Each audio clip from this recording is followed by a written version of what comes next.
और राजेश की जो सिस्टर है उसने ज़मीन बेची है और वो करोड़ों की ज़मीन बेची है, इस तरह की कुछ मतलब बातें चल रही है सर। ऐसा है जी, जिला पुलिस का प्रमुख होने के नाते मैं ये विश्वास दिलाना चाहूँगा कि हम बिल्कुल इस मामले में निष्पक्ष तौर से और ईमानदारी से कार्य किया है।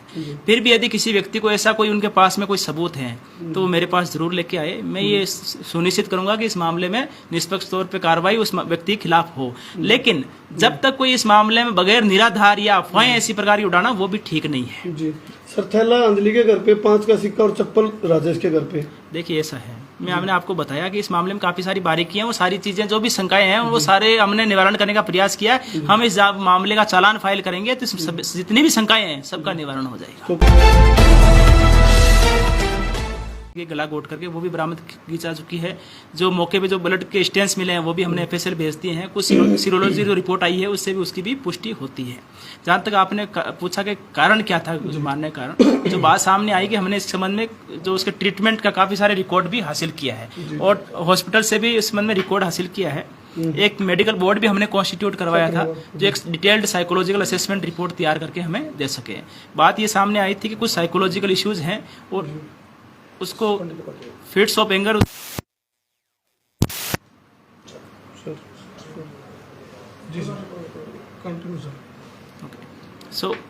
ये भी बात सामने आई थी और अंजलि ने ये बताया था कि एक्चुअल में उसको ये लग रहा था कि या तो वो खुद मर जाए या किसी को मार दे। उसने पहले अपने हस्बैंड को मारने की कोशिश की लेकिन वहां पर वो कहती है कामयाब नहीं हो पाई। उसके बाद में जो बच्चा वहां पर खेल रहा था उसको उसने केबल से गला घोटने का प्रयास किया। प्रथम बार में वो रुक गई, फिर उसने देखा कि बच्चा हो सकता है, जाकर के शिकायत घर वालों को करेगा। दूसरी बार में उसने फिर उसके बच्चे का गला घोट दिया।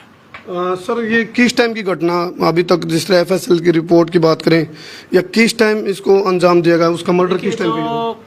पोस्टमार्टम रिपोर्ट के अनुसार ये जो घटना है को जो अंजाम दिया गया है वो 5 अप्रैल 2022 को सुबह 11 बजे के लगभग। जी, इसमें जो अभी पुलिस की कार्रवाई की गई, हालांकि जस के ताऊ और ताई और उसकी दादी को, ताई को और जस के चाची को, उसको न्यायिक हिरासत पे भेज दिया सर।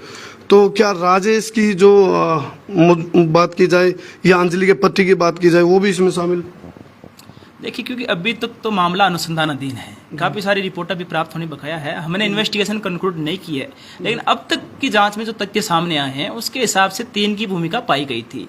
तीनों को हमने गिरफ्तार कर लिया और माननीय अदालत में पेश करके अदालत के निर्देशानुसार उनको न्यायिक हिरासत में भेज दिया गया है।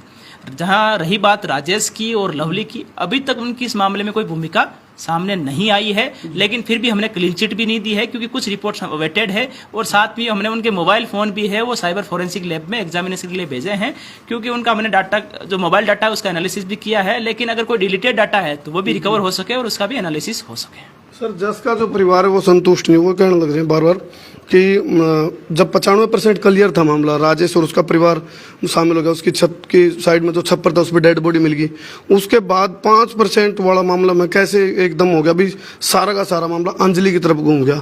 जबकि होगा अंजलि मानसिक रोगी नहीं, वो थायराइड की पेशेंट है। स्टेयरिंग की जब बात आई उसने इस तरह की थोड़ी उसकी मानसिकता साइको टाइप की थी, तो वो कह रहे हैं भाई ये तो थायराइड की पेशेंट है, इस पर तो इस तरह की कोई बातें नहीं लागू होती कि भाई ये साइको है या। और सीआईडी सीरियल की जहाँ तक बात आओ सर, सीआईडी सीरियल तो एंटी क्रिमिनल बनाता है हमारे को, तो क्रिमिनल कैसे होगी वो? देखिए ऐसा है, जो आपने बातें बताई है इस संबंध में हमारे पास में दस्तावेजी साक्ष्य उपलब्ध है। हमने हॉस्पिटल से ट्रीटमेंट रिकॉर्ड सारी चीजें ले रखी है। हमने प्रिलिमिनरी रिपोर्ट भी मेडिकल बोर्ड से ले ली है। एक डिटेल्ड असेसमेंट रिपोर्ट वो भी हमें कुछ दिनों के डॉक्टर्स का बोर्ड है वो डिटेल्ड रिपोर्ट भी दे देंगे कुछ दिनों के ऑब्जर्वेशन के बाद में। जहां तक एक क्वेश्चन आपका बीच में और था जो आप कह रहे थे परिजनों की संतुष्टि के बारे में, हमने बार बार परिजनों को जो भी इस मामले की प्रगति थी और जो भी हमारे पास में साक्ष्य एकत्रित हमने किए थे उनको बताने की कोशिश की है, उनको बताया भी है। कुछ लोग उस मामलों से काफी सारे बिंदुओं पे संतुष्ट भी हैं, कुछ बिंदुओं पे उनकी अभी भी असंतुष्टि थी या असहमति सी थी। वो भी जैसे ही रिपोर्टें सारी प्राप्त हो जाएगी हमें उम्मीद है कि उन बिंदुओं पर भी उनकी संतुष्टि हो जाएगी। एक तरफ सर हम उनको मानसिक रोगी कह रहे, दूसरी तरफ वो कह रही है कि भाई डेड बॉडी पे देखना कभी पोस्टमार्टम में मेरे फिंगरप्रिंट ना जाए, उससे तो वो सियाणी लग रही है, मतलब दिमाग है, मतलब चतुर है। ये चीजें जो है ये प्रूव करने के लिए एक्सपर्ट्स की रिपोर्ट चाहिए होती है, इसीलिए हमने मेडिकल बोर्ड का गठन करवाया है ताकि एक्सपर्ट्स की रिपोर्ट, जो एक्सपर्ट्स का बोर्ड है वो एक हमें रिपोर्ट दे और उस रिपोर्ट को हम अपने जो भी चालान फाइल करेंगे उसका पार्ट बनाए। सर हत्या किस जगह पे की गई?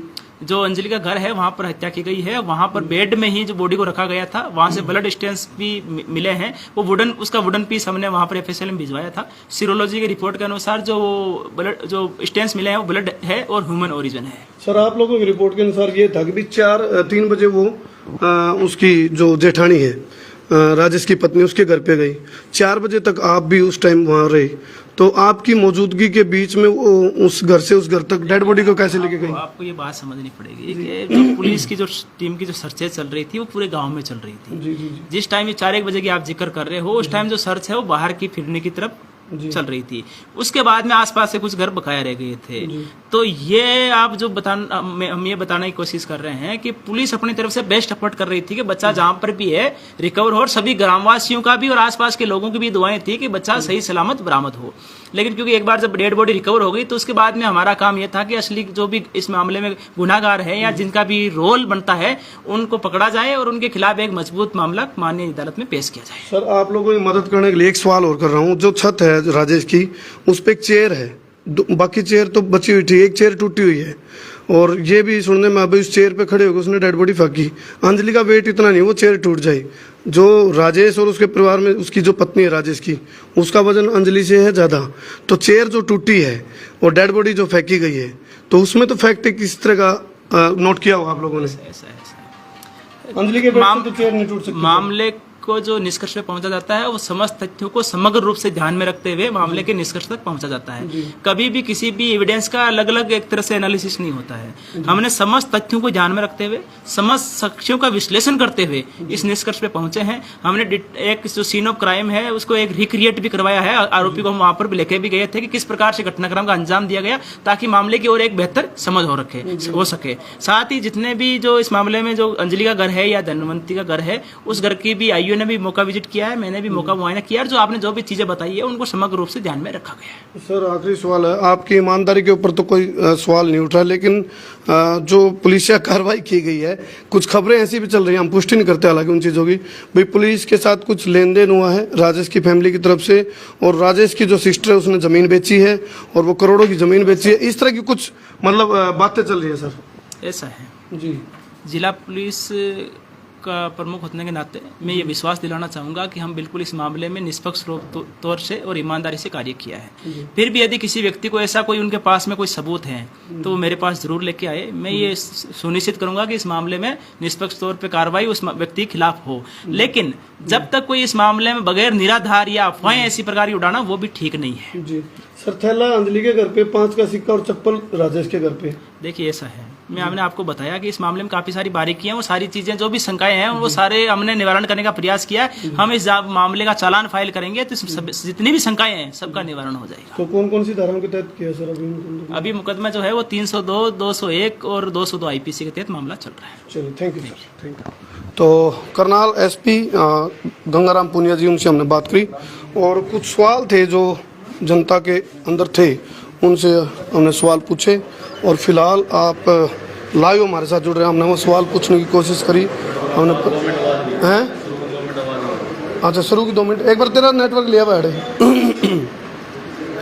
तो जो दर्शक शुरू में आवाज़ नहीं सुन पाए थे उन्हें मैं बता दूं, मैं हमारे गल जुड़े रही हूँ। हमने शुरुआती जो सवाल था वो यूँ पूछा था SP साहब थे, अब भाई जस की हत्या क्यों करी गई, क्यों, कब, कैसे, कहाँ, किसने, ये 5-6 सवाल हुए हैं। जब भी कोई मर्डर हुआ है या कोई हत्या करी जाए तो हमने हर सवाल को हर एंगल तक पूछने की कोशिश करी, और फिलहाल आप भी अपना अंदाज़ा ज़रूर दो।